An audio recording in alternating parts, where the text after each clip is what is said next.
kuwakilisha waheshimiwa wengine wote. A total of 245 million shillings in bursaries to over 60,000 students in various secondary schools and vocational training centers. This is the second bursary allocation we are dispersing since my administration revived the county bursary fund, which had previously been done away with.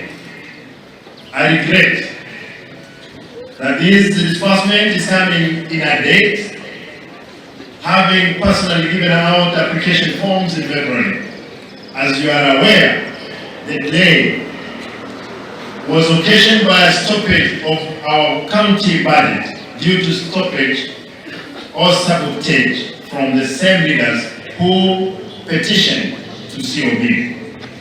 Today, we are shaming the devil by this exercise, where beneficiary students are receiving their checks just in time to start their second term in school. The county bursary fund targets students from needy backgrounds who are in various secondary schools. This year, we have factored in those in vocational training centers also benefit from the county bursary.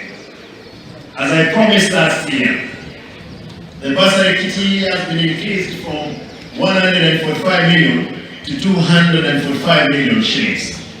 Each electoral ward has been allocated an average of 5 million Kenya shillings.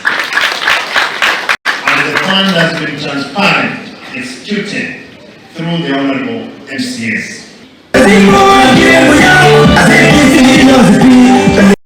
Na ororere shukuru itanyeto gukoro ikihigurwa shukuru itiganite mona wa Alodia nikoreto ikigomana na arutwo ako na gukoro make mathomithia uhoro wegi uhuthiri wa dawa shakure vya udomo na kwirwo magitumi mathomithanio mao ni aikari ago kukure arutwo ya mathinyiririo fata wa githomo hari miturire yao. Sawa.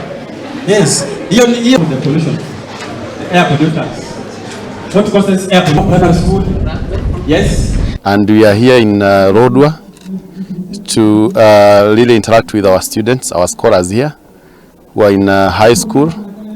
We have a class that is in Form 4 and the other one is in Form 3. Tuko na wanafunzi 398 kutoka Turkana County, na hawa ni wale wa what we call host community, sababu kuna wengine wengi zaidi kutoka kwa refugees, na hao tutakuwa nao upande wa Kakuma.